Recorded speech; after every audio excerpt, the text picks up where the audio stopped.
Kyle Hayes stood at the observation window of the transport ship, watching as Axios Prime grew larger in the view screen. The planet glowed with lights from 1,000 different cities, each one built by alien hands over millions of years. He was 45 years old, a career diplomat who had spent 20 years negotiating treaties on Earth. None of that had prepared him for this moment. Behind him, Sophie Grant checked her datapad for the 100th time. She was his aide, a young lieutenant from the Earth Defense Force who had volunteered for this mission. Next to her sat Marcus Webb, a xenobiologist with gray hair and tired eyes. The three of them were humanity's first official delegation to the Galactic Council. It was the year 2287. Humanity had achieved faster-than-light travel only 2 years ago. Their first jump had taken them to a nearby star system, where they encountered a Council patrol ship. The aliens had been surprised to find humans, a species they had never catalogued before. After some tense moments and careful communication, Earth had been invited to send representatives to Axios Prime. The transport ship docked at a massive station orbiting the planet. As Kyle and his team stepped through the airlock, they entered a world unlike anything they had imagined. The station corridor stretched for what seemed like miles, filled with beings of every shape and size. Some walked on legs, others floated, and a few moved in ways that defied human understanding. Creatures made of crystal stood next to beings of pure light. Insect-like aliens chatted with species that looked like living clouds.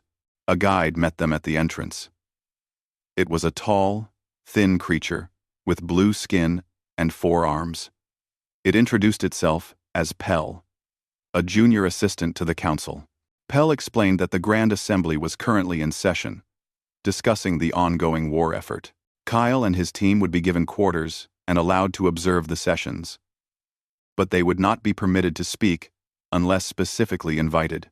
The war, Pell explained as they walked, had been going on for 1 million years.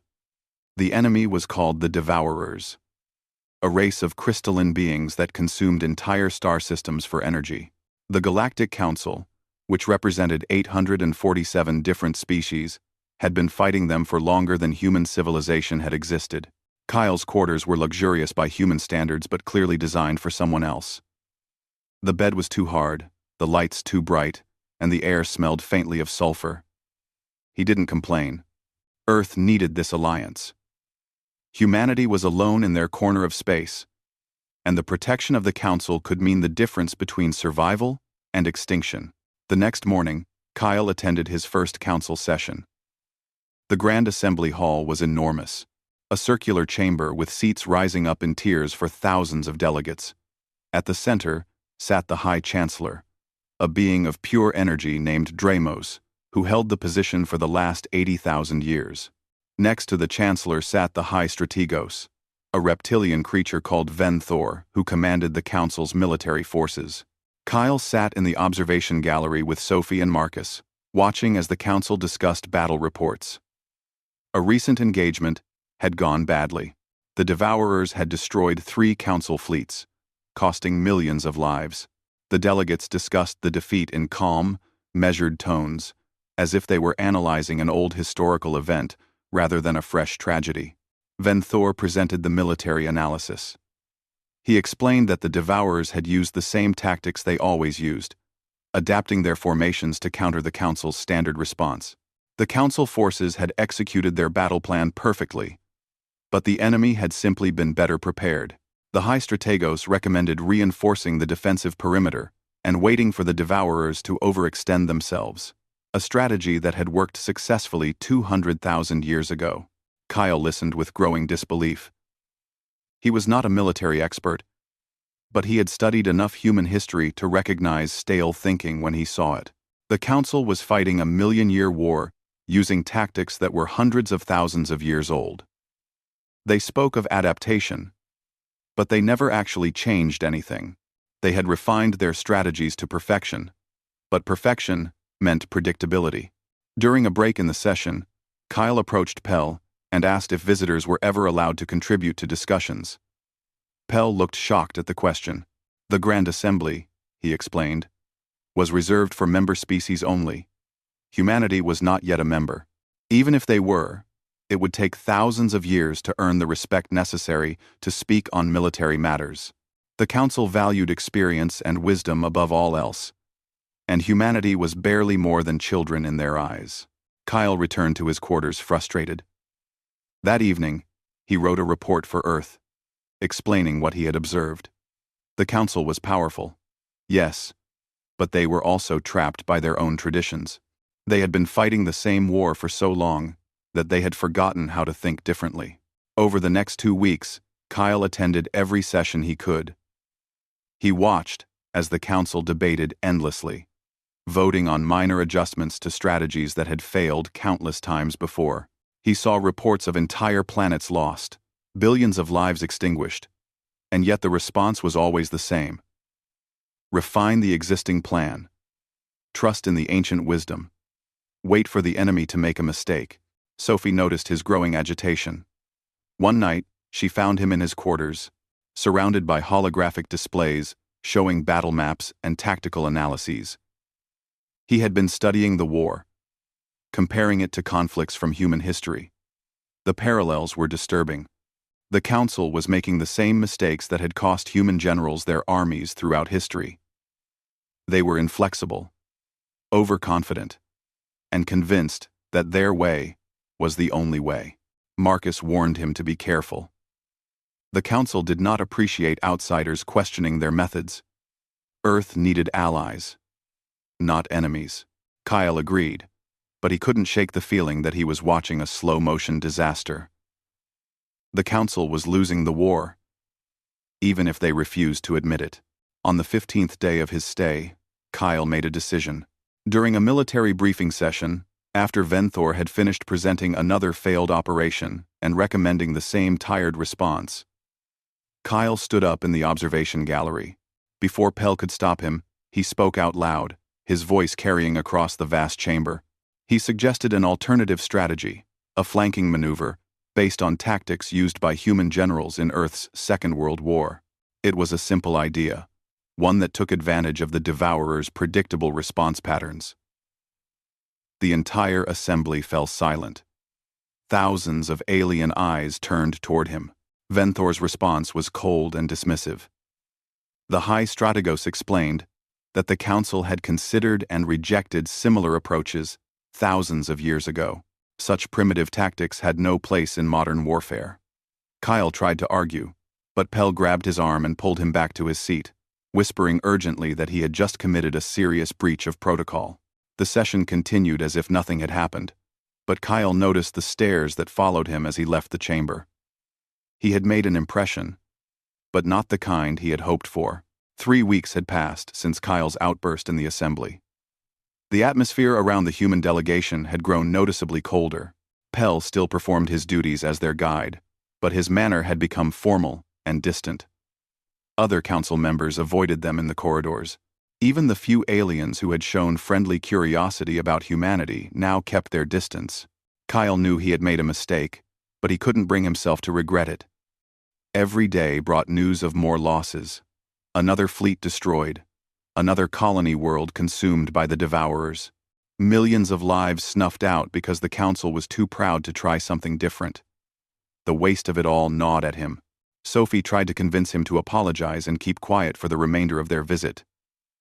Earth had sent them here to observe and learn, not to criticize the most powerful civilization in the galaxy. Marcus agreed, pointing out that humanity had nothing to offer the council except goodwill, and Kyle was rapidly depleting even that. But Kyle had spent his entire career speaking truth to power. He had negotiated peace treaties between hostile nations on Earth by forcing both sides to confront uncomfortable realities. He believed that honest communication, no matter how difficult, was always better than polite silence. The council needed to hear what he had to say, whether they wanted to or not. The opportunity came during a full session of the Grand Assembly. The entire council had gathered to hear a report on the war's progress. High Chancellor Dramos floated at the center of the chamber, a being of pure energy contained within a shimmering field. Around him sat representatives from hundreds of worlds, species that had been part of the council for millions of years. High Strategos Venthor presented the quarterly military assessment. The news was grim. The Devourers had accelerated their advance, consuming systems faster than the Council could evacuate them. Current projections suggested that at this rate, the Council would lose a quarter of its territory within the next 10,000 years. Venthor's tone remained calm and professional as he delivered this devastating forecast. The High Strategos then outlined his response plan. It was identical to the previous plan, with minor adjustments to fleet positioning. He spoke of patience, of trusting in strategies that had been proven over millennia, of maintaining discipline and order in the face of chaos. The Council delegates listened with respectful attention, nodding their agreement. Kyle felt something snap inside him. He had remained silent for weeks, watching this slow-motion catastrophe unfold. He had followed protocol, respected their customs, and kept his opinions to himself. But he could not stay silent anymore. Not when lives were at stake. Not when the solution was so obvious. He stood up in the observation gallery and began to speak. His voice rang out across the chamber, amplified by the acoustic design of the hall. He pointed out the specific tactical errors in the recent engagements. He explained how the Council's predictable patterns allowed the Devourers to counter every move. He used examples from human military history, describing how generals on Earth had won impossible battles by abandoning conventional wisdom and embracing creative chaos. The effect was immediate and electric. The entire assembly went silent. Delegates turned to stare at the human, who dared to interrupt a formal session. High Chancellor Dramos blazed brighter, his energy field pulsing with what might have been anger. Venthor rose from his seat, his scales rippling with colors that Marcus later explained meant extreme offense. Pell tried to pull Kyle back down, but Kyle shook him off and continued speaking. He knew he was breaking every rule of protocol, but he also knew this might be his only chance to make them listen. He described a flanking strategy that could work against the Devourers. He explained how asymmetric warfare could overcome a superior enemy. He pleaded with them to at least consider alternatives to their failing approach. When he finally finished, the silence in the chamber was absolute. For a long moment, nobody moved. Then, High Chancellor Dramos spoke, his voice like thunder rolling through the hall. The translator rendered his words in clipped, formal tones. The Chancellor explained that Kyle had committed grave offenses against the dignity of the Council. He had interrupted a formal session without authorization. He had questioned the wisdom of the High Strategos, a being whose species had led the Council's military for 200,000 years. He had presumed to lecture civilizations millions of years old, using examples from a species that had barely achieved spaceflight. Such arrogance and disrespect could not be tolerated. Kyle tried to respond, to explain that he meant no disrespect, that he only wanted to help. But his words were drowned out by the murmur of the assembly. Delegates were calling out, demanding punishment for this insult. Some of the more militant species suggested that humanity itself should be sanctioned, barred from council space, for this breach of protocol. Dramos called for order, then announced that the assembly would vote on an appropriate response. The voting process was swift and unanimous. 847 species voted to execute Kyle Hayes for his crimes against the dignity of the Galactic Council. Sophie screamed in protest. Marcus stood up, trying to argue that Kyle deserved a fair trial, that execution was too extreme. But the Council had made its decision. Guards appeared, tall warriors in powered armor, and escorted Kyle from the chamber. Sophie and Marcus were allowed to follow, but only as witnesses. Kyle was taken to a holding cell beneath the assembly hall. The cell was clean and comfortable, designed for beings awaiting judgment. But the judgment had already been passed. He had 1 hour before the sentence would be carried out. Sophie sat with him, tears streaming down her face. She blamed herself for not stopping him, for not finding a better way to make the council listen. Kyle took her hand and told her it wasn't her fault. He had made his choice knowing the risks. He asked her to record everything and send it back to Earth. The people there needed to know what had happened. Marcus stood at the door, his face pale with shock. He kept checking his datapad, searching for some regulation or law that might save Kyle's life. But there was nothing. The Council's justice was absolute. Kyle spent his final minutes composing a message. He spoke directly to his husband Nathan and their daughter Lisa, apologizing for not coming home. He told them he loved them. He asked them to be proud of what he had tried to do, even though it had failed. Then, he recorded a message for Earth's government, advising them to be cautious of the Council, but not afraid. The galaxy was vast, and humanity would find its place in it. When the hour was up, the guards returned. They led Kyle through corridors to the central plaza of Axios Prime, a vast open space beneath a transparent dome that showed the stars above. A crowd had gathered, thousands of aliens come to witness the execution of the presumptuous human. Kyle was placed at the center of the plaza. High Chancellor Dramos appeared above, his energy form blazing bright against the artificial sky.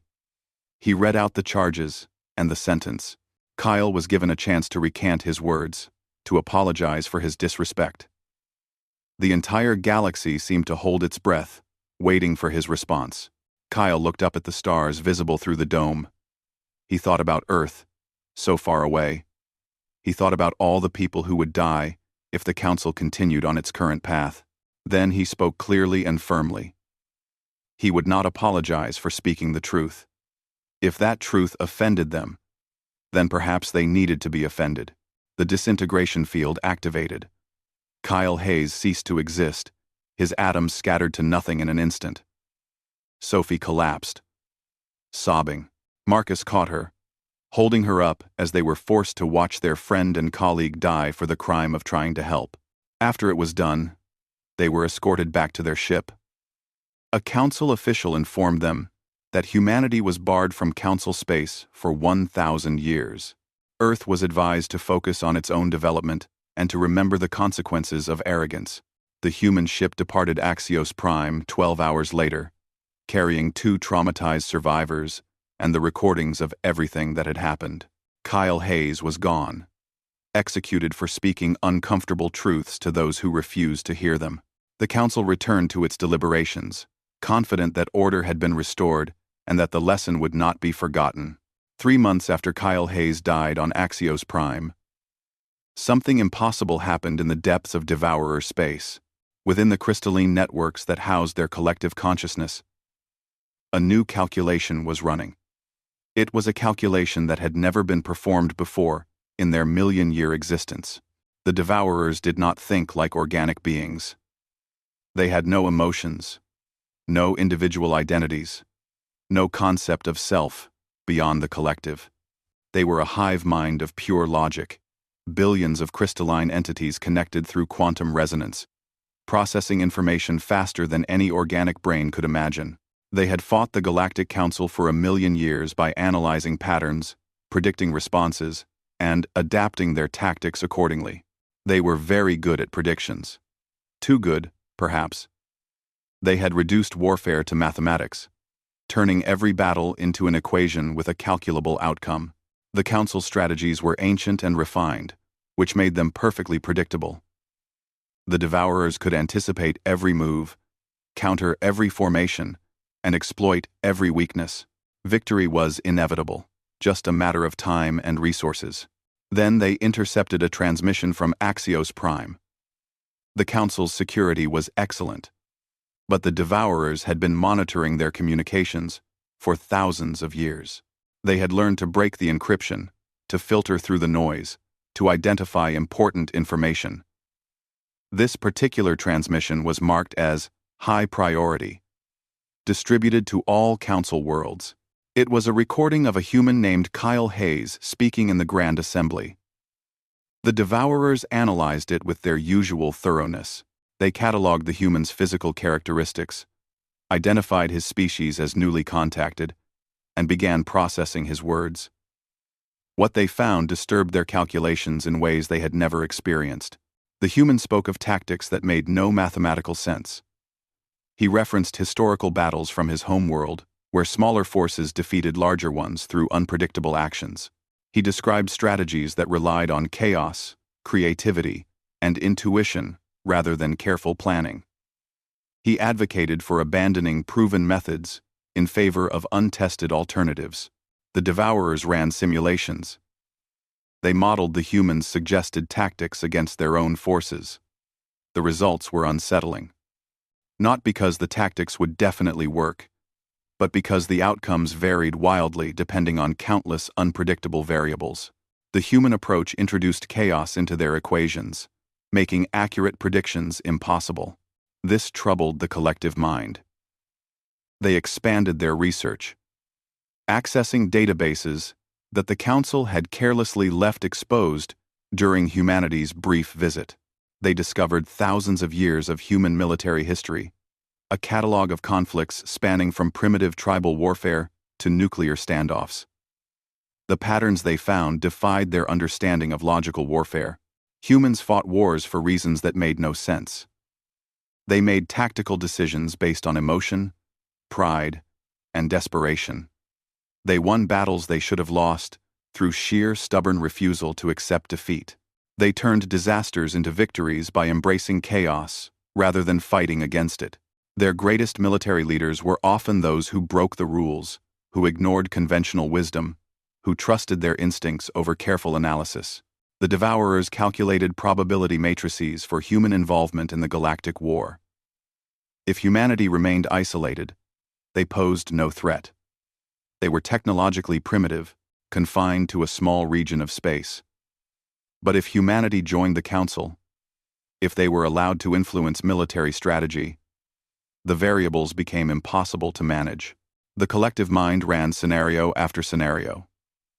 In some simulations, human tactics failed spectacularly, resulting in worse outcomes than the Council's traditional approach. But in others, the chaotic human methods created cascading effects that the Devourers could not predict or counter. The uncertainty itself was the problem. For beings that relied on mathematical certainty, uncertainty was more dangerous than any weapon. Then the Devourers made an even more disturbing discovery. They analyzed the recording of Kyle Hayes' execution.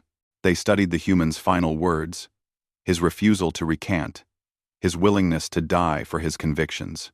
This behavior pattern appeared throughout human history. Individuals sacrificing themselves for ideas, for beliefs, for purposes that transcended logical self-interest. The collective struggled to process this concept. They understood sacrifice as a tactical decision, a calculated exchange of resources for strategic advantage. But human sacrifice was often irrational, done for reasons that produced no measurable benefit. Kyle Hayes had died knowing his death would not change the Council's mind, would not save any lives, would accomplish nothing concrete. Yet he had chosen death anyway, simply to maintain his integrity. This was the most troubling discovery of all. If humans could act against their own self-interest for abstract principles, then their actions became fundamentally unpredictable. All of the Devourers' calculations relied on the assumption that beings would act to preserve themselves and achieve their goals. Humans violated this assumption regularly. The collective ran simulations of future scenarios. In every projection where humanity developed independently, unchecked by the Council, they became an unquantifiable variable. The humans might remain neutral, might join the Council, might even ally with the Devourers, but they might also strike out on their own, creating a three-way conflict with too many variables for accurate modeling. For the first time in their existence, the Devourer collective experienced something analogous to fear. It was not emotion as organic beings understood it, but rather a logical recognition of unacceptable risk. The humans represented chaos. Not the controlled chaos of battle, but fundamental, unpredictable chaos that could not be calculated or contained. The collective debated internally, billions of crystalline minds contributing to the discussion. Some argued for immediate action, destroy humanity before they became a threat. Others pointed out that attacking humanity might be the very action that provoked the Council to change their approach. The execution of Kyle Hayes had been meant to silence human interference, but it had also created a martyr. Attacking Earth might create something worse. A third faction proposed a radical solution. If the humans were the uncontrollable variable, Then remove all other variables from the equation. End the war with the Council entirely. Without the war, humanity would have no reason to develop military capabilities quickly. They could be monitored, studied, and perhaps eventually understood well enough to predict. The proposal was analyzed from every angle. Ending the war would allow the Devourers to consolidate their resources, to study this new threat in peace. It would deny the Council any reason to recruit humanity as allies. It would buy time to develop countermeasures against chaotic, unpredictable warfare. After 3 weeks of continuous calculation and debate, the Devourer Collective reached consensus. The risk, posed by humanity's unpredictable nature, outweighed the benefits of continuing the million-year war. They would sue for peace. The message was transmitted on all known Council frequencies.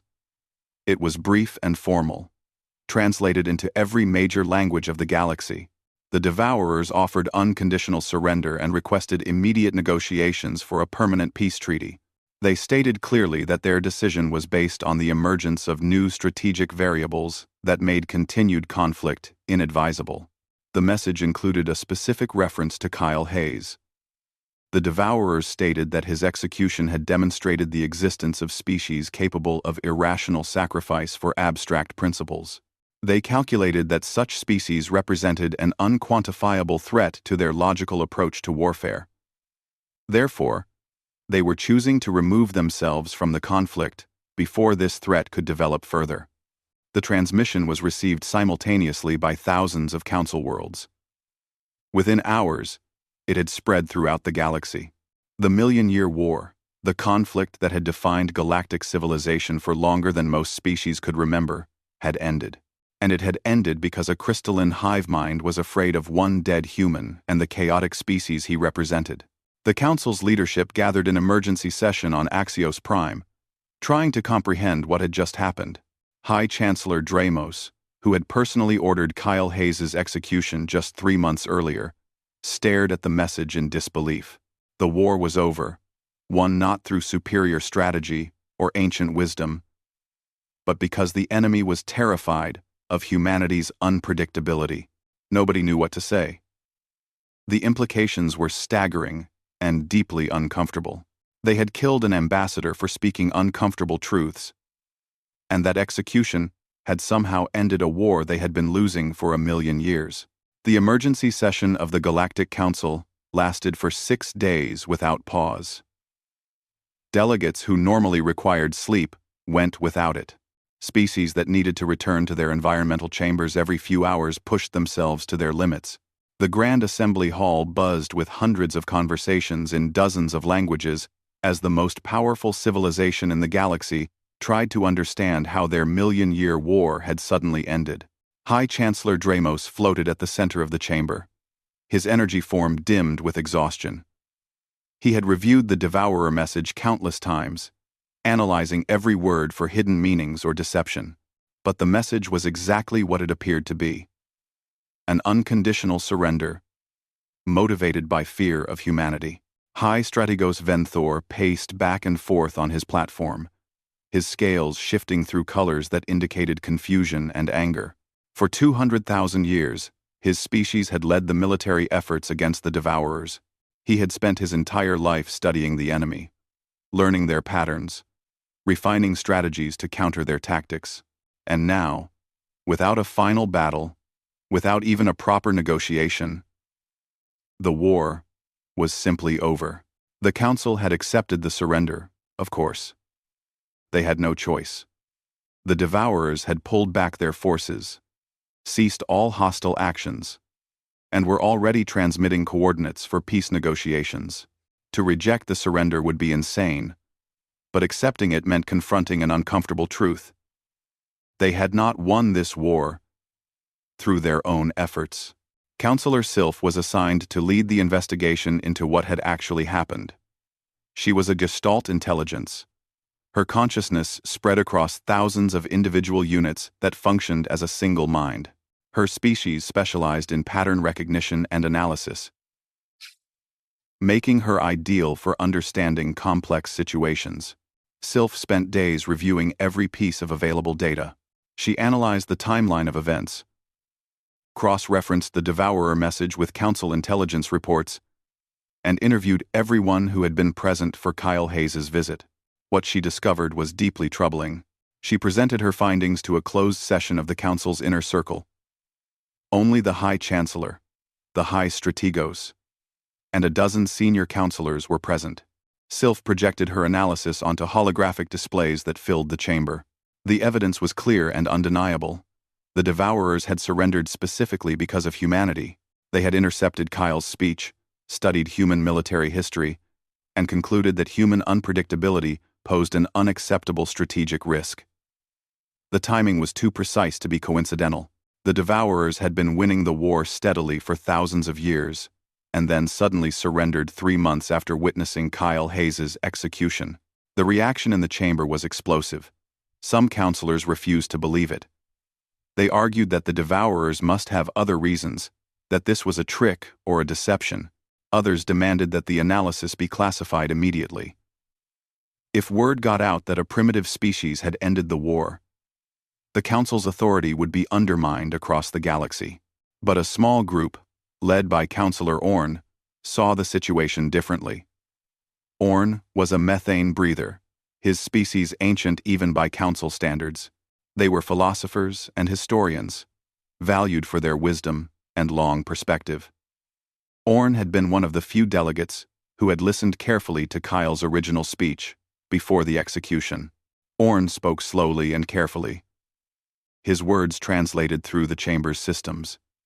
He argued that the Council was facing a crisis far deeper than a simple military victory.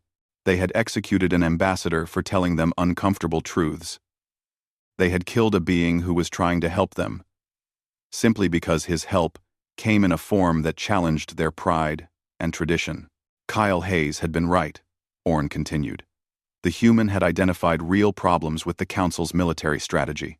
His suggested tactics might not have worked, but his fundamental criticism was valid. The Council had become too rigid, too predictable, too convinced of their own superiority. They had refined their strategies to perfection, but in doing so, had made themselves perfectly easy to counter.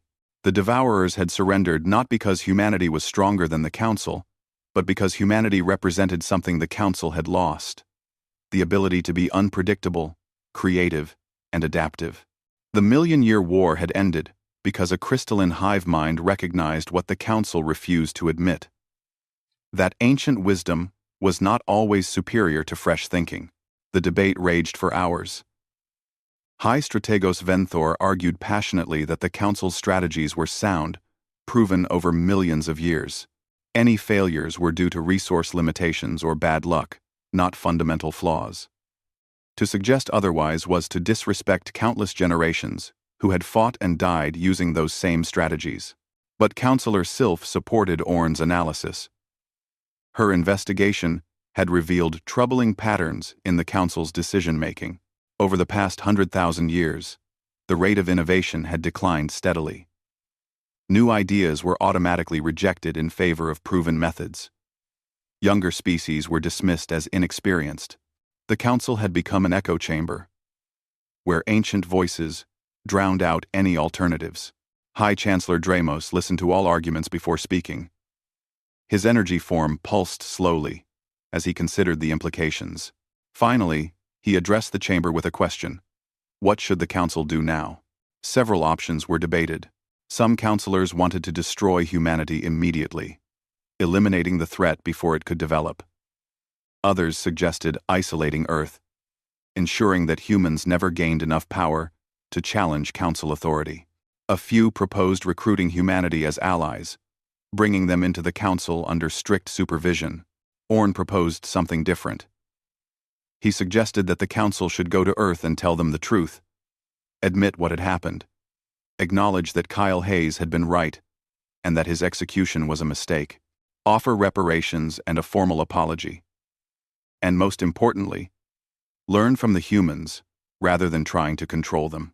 This proposal was met with shock and outrage. The Council had never apologized to anyone in its 3 million years of existence. The idea of admitting error to a species that had barely achieved spaceflight was unthinkable. It would undermine the Council's authority encourage other species to question decisions, and potentially destabilize the entire galactic order. But Dramos saw the wisdom in Orn's suggestion, even if he could not fully embrace it. After 6 days of debate, a compromise was reached. The Council would send a delegation to Earth to offer membership, territory, and technology. They would express regret for Kyle Hayes' death, though not quite an apology.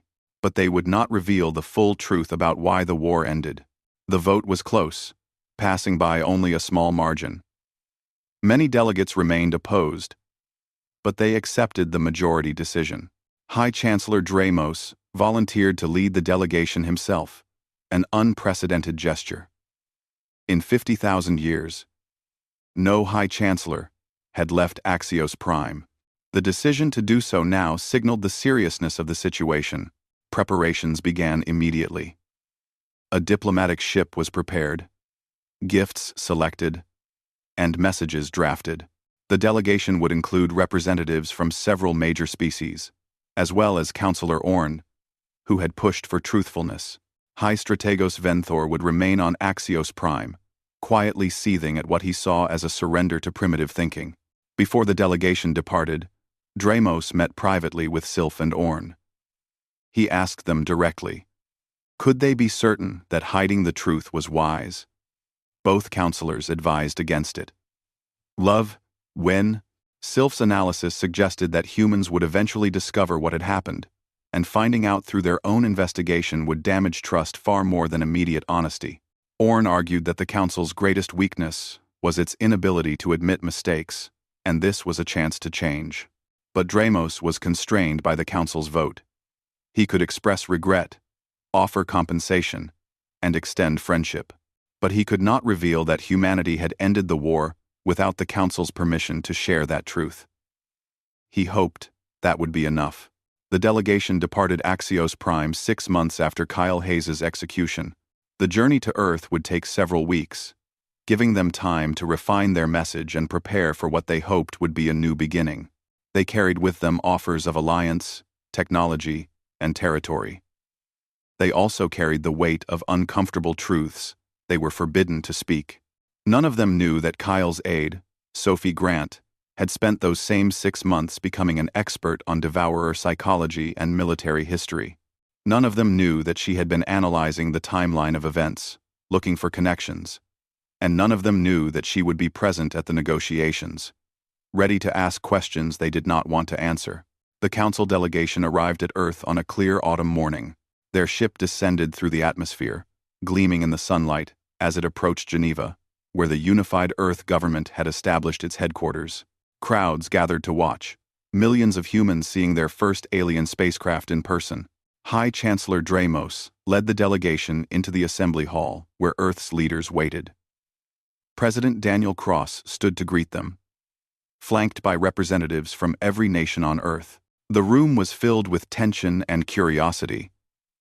Earth had received the Council's message weeks earlier, requesting this meeting, but the details had been kept secret. Also present was Sophie Grant. She had returned to Earth after Kyle's execution and had spent the past 6 months working tirelessly. She had written reports, given interviews, and shared Kyle's final recordings with anyone who would listen.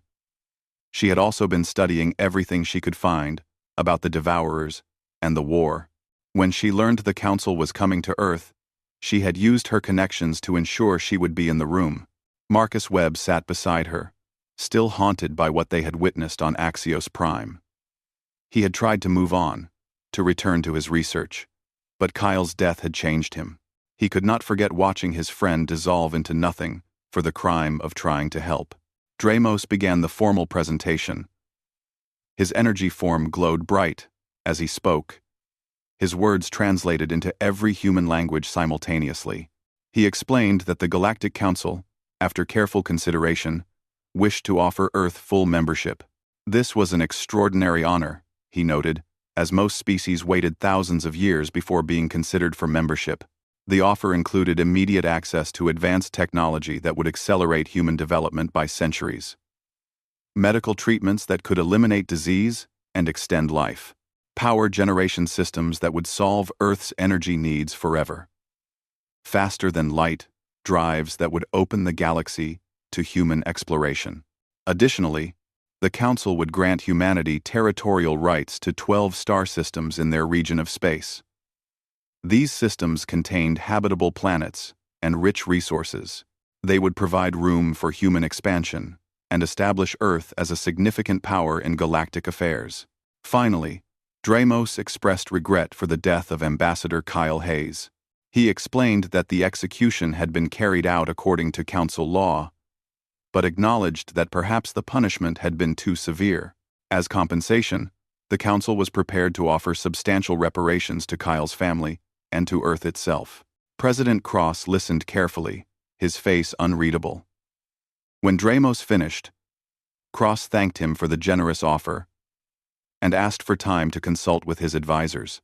The delegation was escorted to luxurious quarters while Earth's leadership met in private. But Sophie did not attend those meetings. Instead, she approached Counselor Orn, who had remained in the assembly hall, examining human architecture with apparent interest. She introduced herself as Kyle's aide and asked if she could speak with him privately. Orn agreed, curious about this human who had witnessed Kyle's final moments. They walked together in a garden outside the assembly hall, where Orn's environmental suit allowed him to breathe the methane mixture his species required. Sophie spoke carefully but directly. She explained that she had been studying the timeline of events since Kyle's death.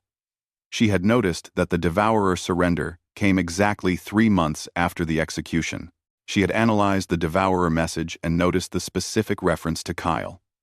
She had researched Devourer psychology and military doctrine, and she had reached a conclusion that seemed impossible but fit all the evidence. She asked Orn directly, "Did Kyle's death somehow cause the Devourers to surrender?" Orn was silent for a long moment. His translator hummed softly in the garden air. Finally, he told Sophie the truth. Everything. How the Devourers had intercepted Kyle's speech. How they had studied human military history.